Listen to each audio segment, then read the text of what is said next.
Hello, everyone. Welcome back to L Forum's Leadership Speak series. I know I've been off for a while now, and I thought we will start this new episode series with a very enterprising and exciting entrepreneurial leader who has probably hit his stride so quickly in this era of uncertainty and volatility. And without further ado, I'd like to introduce our guest speaker for the day, Mr. Satish Sadasivan.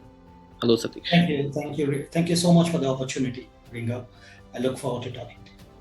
My pleasure. So, Satish, I think the best way to get started is to hear your story or your journey so far in your own words. It's been 25 years I started working, but you would rather say I always have this belief that you're destiny's child, and I think firmly believe that somebody's watching over me. So my life has been, I've been a sales guy throughout my life, but I was never trained to be a sales guy. My first job was that of a salesperson, and that's how I was very lucky that calling found me rather than I found the call, right? So right from my first job in 95, which was with a computer education company in India, where I used to counsel students to take the right kind of programs, till date, last 26 years, I've been selling all, right? But, the journey has been, I'm just a graduate from India. And then I did my master's in international marketing from the Canadian School of Management.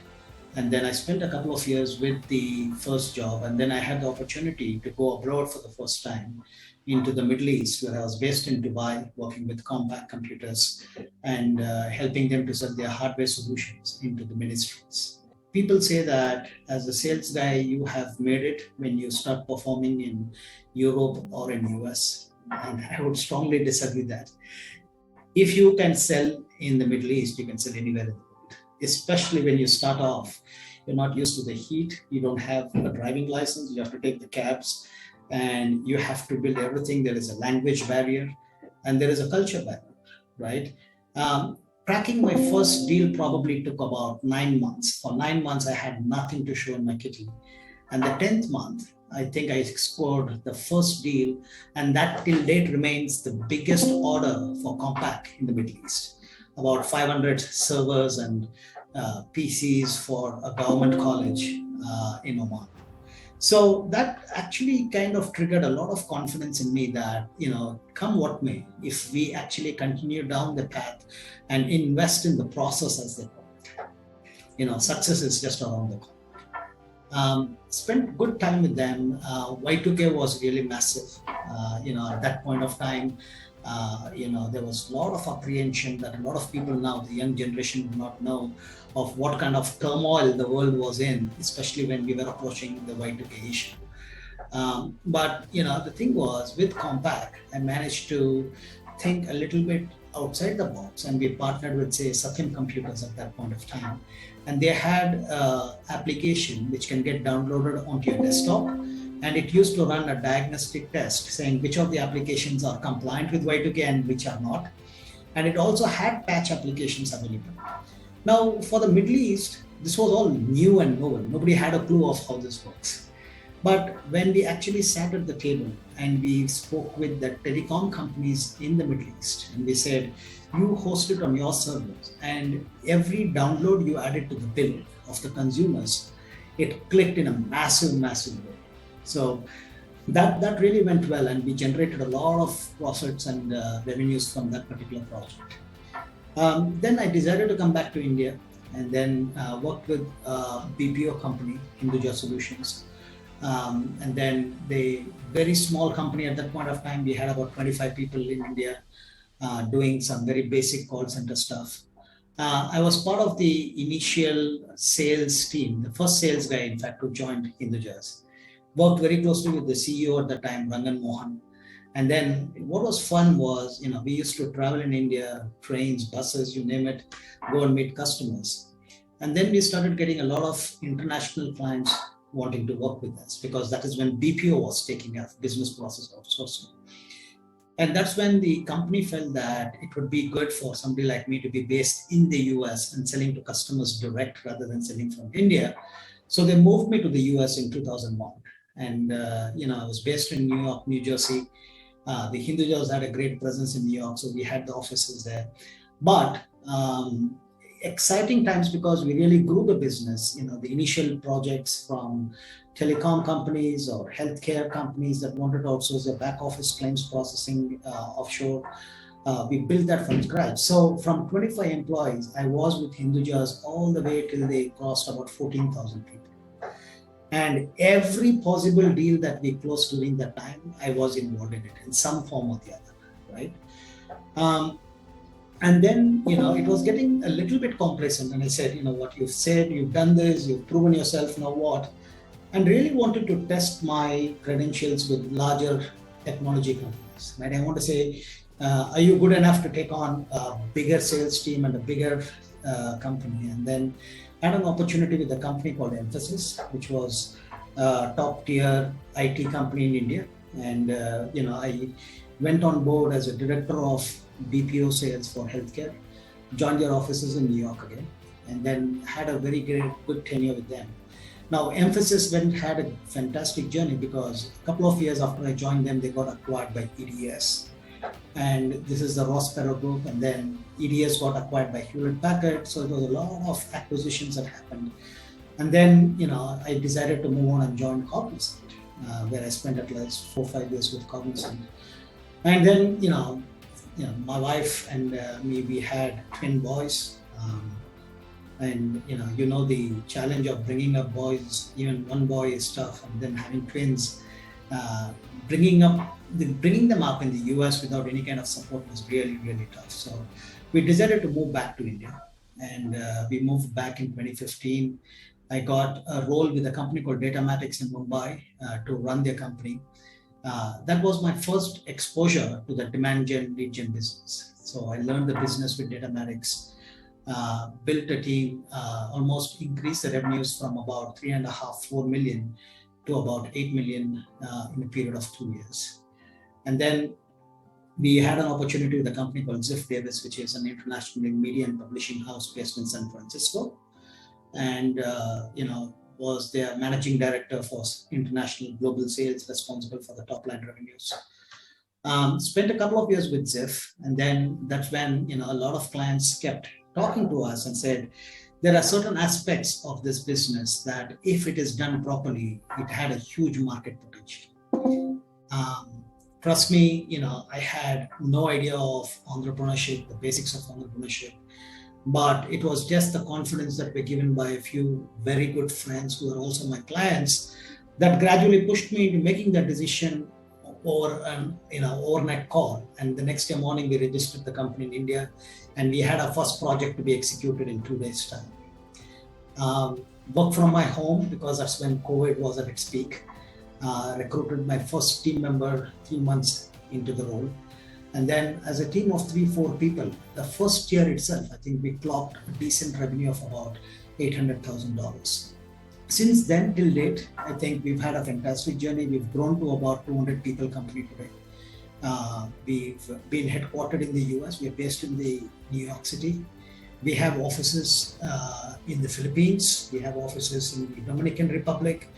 We have 2 facilities in India, in Pune and Bangalore, where we have a lot of the people doing the telemarketing and the email operations.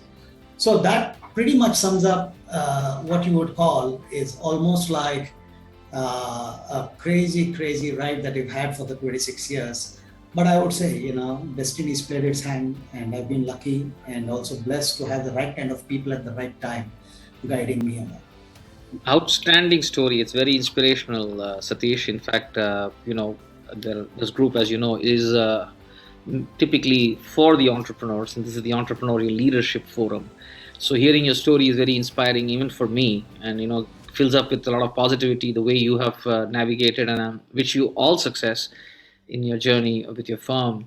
So as you evolved, and as you very rightly mentioned, you mentioned that you kind of stumbled into entrepreneurship, right? It's not like you were planning it. One fine morning you got up and said, I have a great idea, and so on. It kind of happened to you.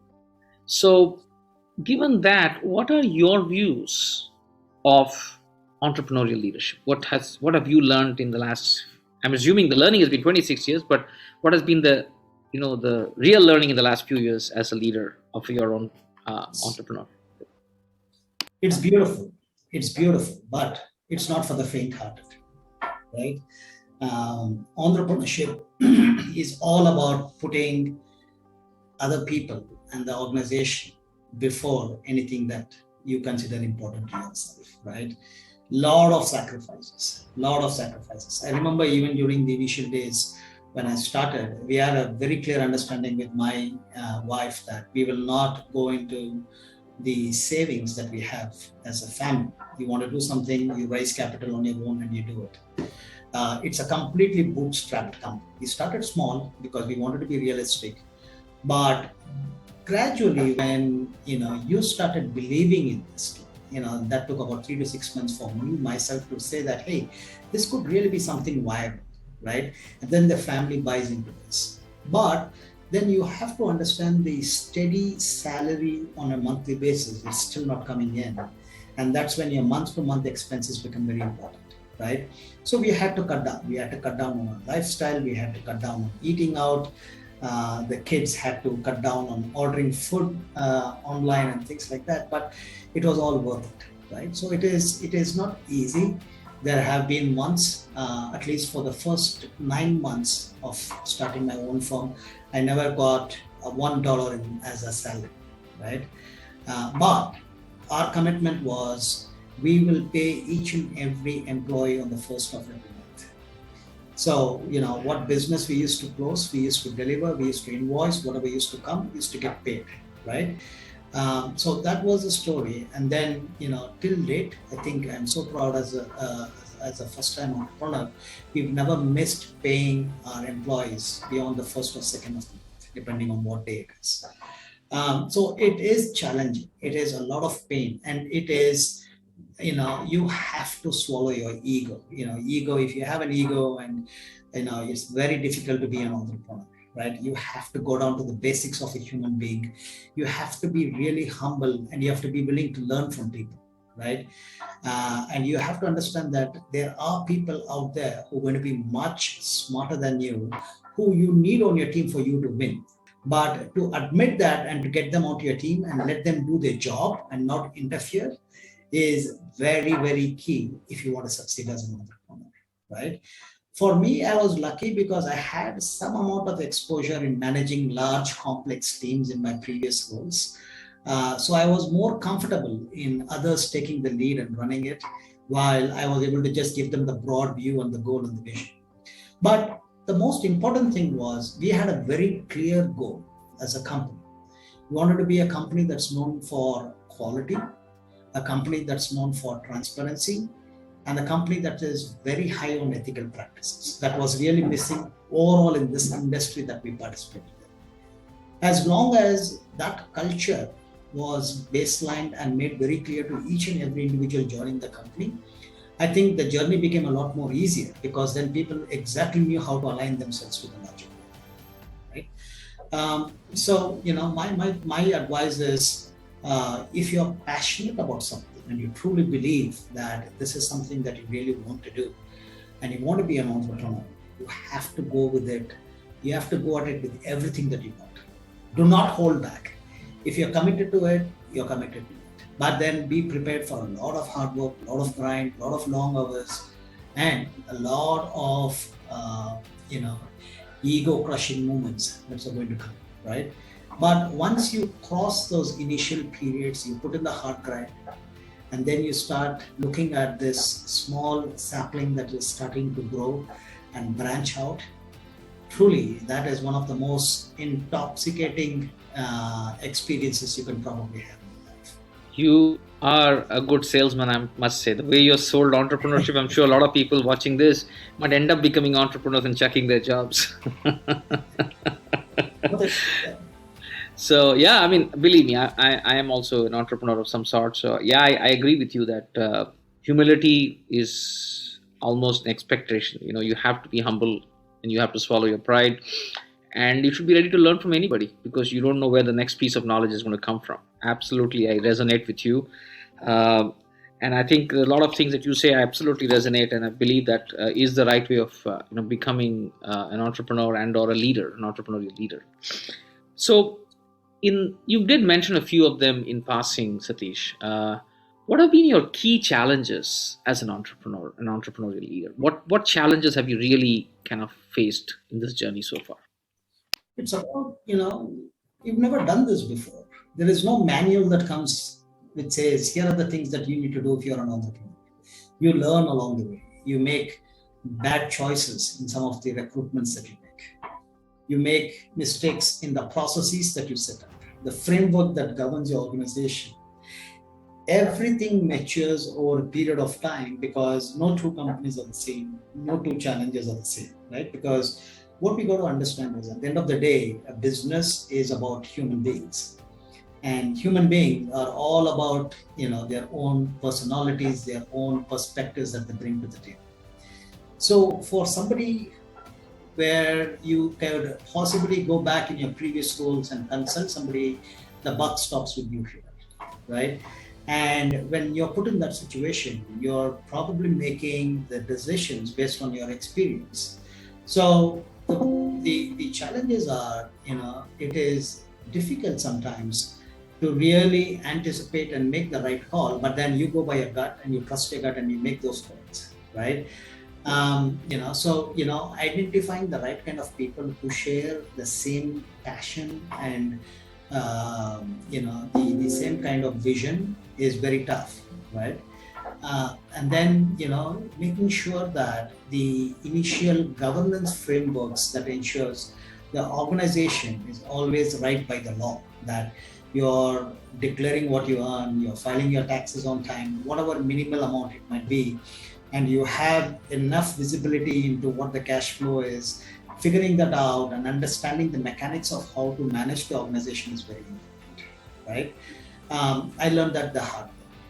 And then also, I think, making the decisions on when really to press the pedal in ramping up, right?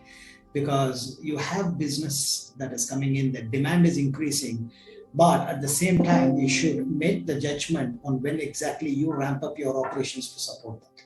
You don't overdo it to the extent that you already have a huge month-on-month fixed expense. At the same time, you have to be very smart in figuring out a way. So, probably when we started, I know most of you guys will understand what a per seat utilization is. My per seat utilization in the initial days was about 2.2, right?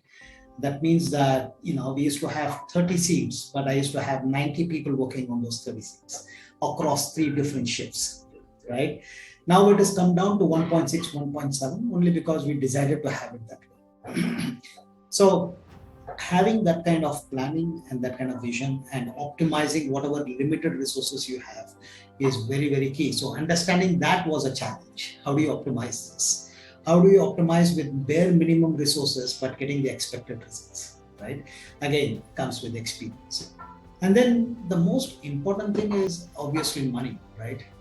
When you are, especially if you're a bootstrapped company and you know that it is your own hard-earned money that is going into the business, you want to be careful on where you're spending it. At the same time, you don't hold back on things that are really important, right? Investments in people, investments in training, investments in any kind of staff welfare, providing medical coverage to the people, right? These are basic ethos of a good company, of why people would want to come and work with you. So we as a company take a lot of pride that when we recruited people, people were provided health insurance, people were provided adequate support in most of their personal endeavors as far as we were concerned. So hopefully I captured a few of the challenges at least I faced personally, but trust me, the ride is worth it, right? The sleepless nights, the worrying and everything, it is all worth it when you have a group of 200 people and you see them with pride saying that they work for EvolveBPM. That was worth the effort. Excellent, excellent. Very well said, Satish. And I wish as I always been maintaining, wish you many more successes and many more accolades, and wish that your firm grows. So happy that you are, keeping the focus on your employees and making sure they are your most important asset, which is very true. We are the people business, right? So I think again, you did kind of share some of your nuggets as to what might be your words of advice. However, if you were to kind of bullet it down to some top advices to anyone looking to becoming an entrepreneur or looking at this journey, or your advice, what would it be? I think it's clarity of thought.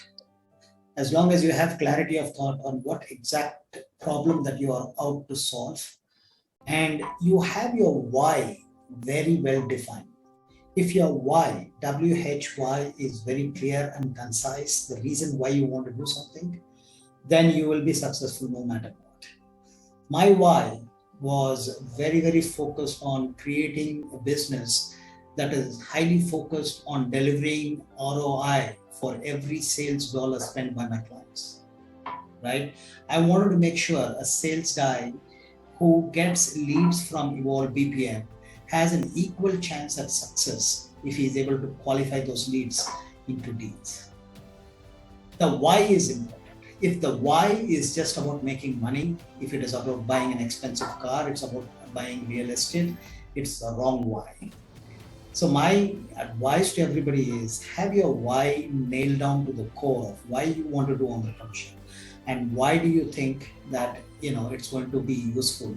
But the most important why is what is that solution or what is the problem you're trying to solve and for whom you're trying to solve.